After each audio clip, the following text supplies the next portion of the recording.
네, 뉴욕 증시 분석도 살펴보겠습니다. 글로벌 콘텐츠부 이지우 기자 나와 있습니다.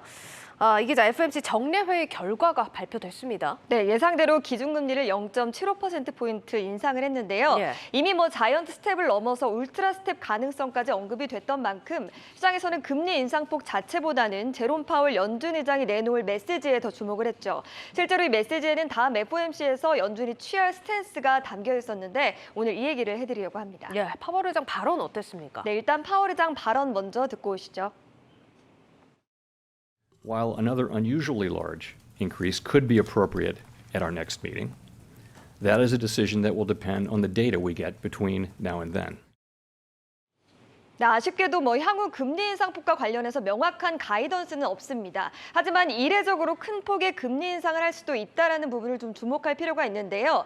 연준이 올해 연말 기준금리로 제시한 수준은 3에서 3.5% 선인데 다시 말해서 올해 세 차례 남은 FOMC에서 최대 1%포인트의 인상이 가능합니다. 예. 시장에서는 기준금리가 9월에서 11월 또 12월에 0.5에서 0.25, 0.25%포인트 인상할 것으로 보고 있는데요. 이 9월 FOMC에서 이 정도 인상할 것으로 보는 시각이 지배적이지만 또 파월 의장은 또 한 번의 자이언트 스텝을 예고하는 발언을 했고 그 경제 지표에 좀 달려 있다 이렇게 지적을 한 거죠. 그러니까 명확한 가이던스 없이 데이터 보고 결정하겠다 이런 얘기네요. 네, 맞습니다. 시장이 반응한 것은 그 다음에 이어진 파월 의장의 발언이었는데요. 그는 어느 시점부터는 금리 인상 속도를 늦추는 것이 적절할 수 있다라고 덧붙였습니다.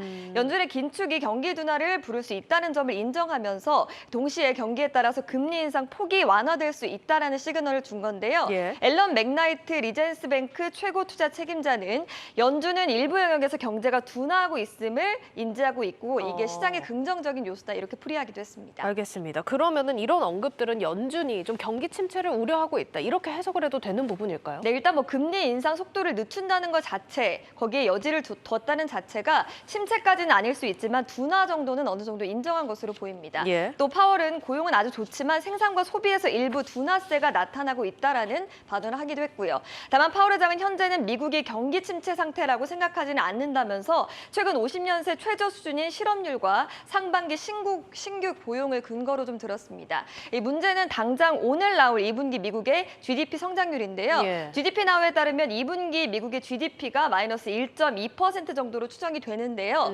이 1분기에 이어서 2분기에도 역성장할 것을 일정 부분 선 반영하고 있거든요. 따라서 이번에 GDP가 1분기 수치를 상회할 경우 안도할 수 있고 예. 오히려 플러스로 반전할 경우에 과도했던 경기 침체 우려가 빠르게 회복할 수 있다. 이런 분석이 나옵니다. 알겠습니다. 내일 또 GDP 발표 나오는 만큼 또 체크를 해보셔야겠고 또 어떤 지표 확인을 해야 될까요? 네, 일단 9월 이전의 인플레이션 지표들이 굉장히 중요할 것으로 보입니다. 네.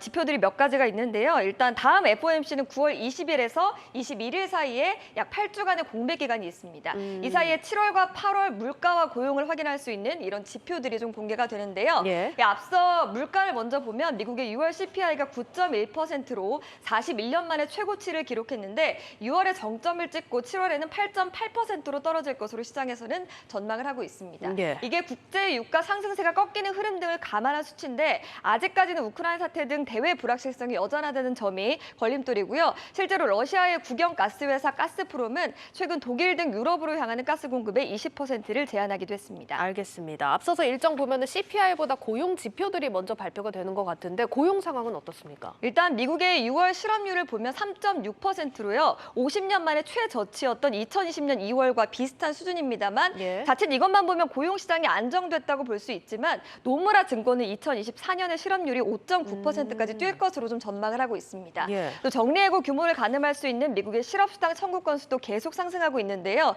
지난 9일에는 24만 4천 건을 기록해서 지난해 11월 이후 가장 높았습니다. 또 일자리 보고서를 통해 발표되는 비농업 일자리 역시 여전히 견조하지만 이는 사업장 조사일 뿐이지 가구 조사는 좀 줄어들고 있는 것으로 나타났는데 골드만삭스는 가구 조사는 표본 크기가 더 작지만 고용 상황을 더 빠르게 반영하는 경향이 있다면서 이게 미국 노동시장을 좀 과대 해석하고 있다 이렇게 풀이를 하고 있습니다. 알겠습니다. 자, 물가 고용 지표 수일 내에 발표가 되는 만큼 또 지켜볼 필요가 있겠고요.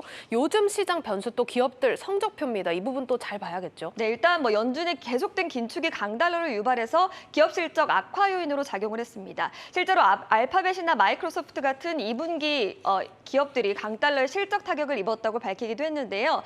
남은 어닝 시즌 동안에 향후 실적 전망치를 낮춰 잡는 기업들이 늘면 투자 심리가 위축돼서 증시에는 부정적인 요소로 작용을 할 수 있는데요. 모건스탠리는 2분기 어닝 시즌 결과는 미국 증시에 부정적인 촉매제로 작용할 수 있다. 이렇게 평가를 하기도 했습니다.